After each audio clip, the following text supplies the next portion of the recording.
Back now with the roundtable, along with Martha Raddatz in Israel. And Martha, I know you're back in Jerusalem now. What's your best sense of where this all goes next?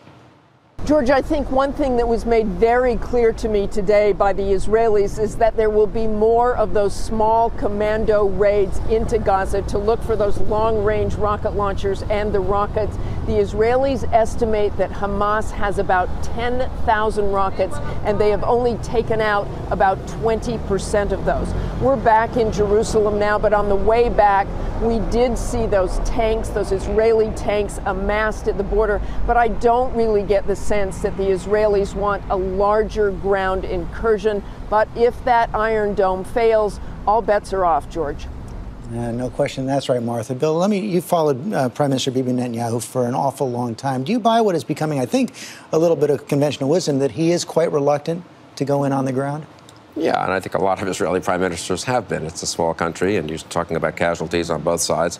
If you go in on the ground in a way that you can minimize, perhaps, if you fight mostly from the air. So, look, if we'll see how effective the air campaign is. I think he'd much prefer not to go in on the ground.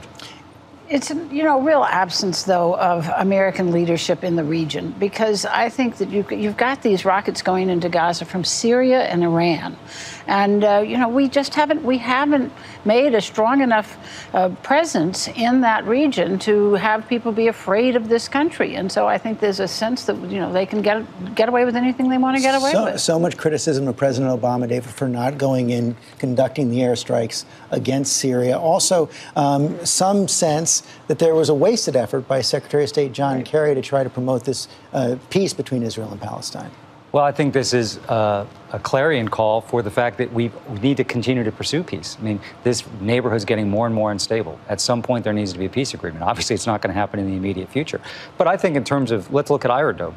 Under President Obama, the first direct investment in Iron Dome, and we see how well it's working. There's other defensive military systems that are being worked on right now to further protect Israel. But the notion that somehow you should step back and not pursue peace, at some point there's going to have to be peace in this region. Has to be.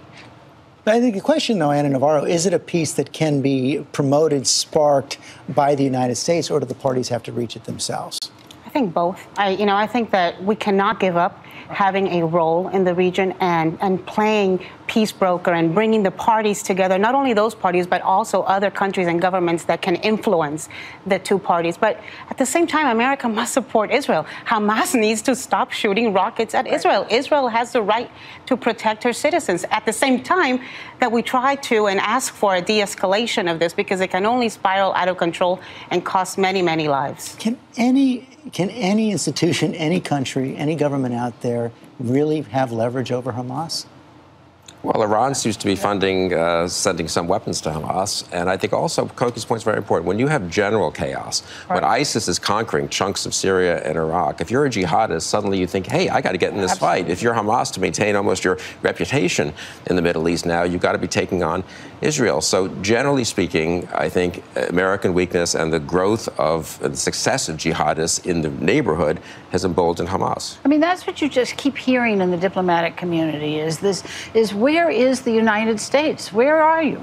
And Syria being the best example. If we had been in Syria a lot sooner, maybe all of this wouldn't be happening. Who knows? But except in Syria, we would have been on the side of ISIS. Well, except they wouldn't have been ISIS at that point. They weren't ISIS yet. I mean, we helped create ISIS.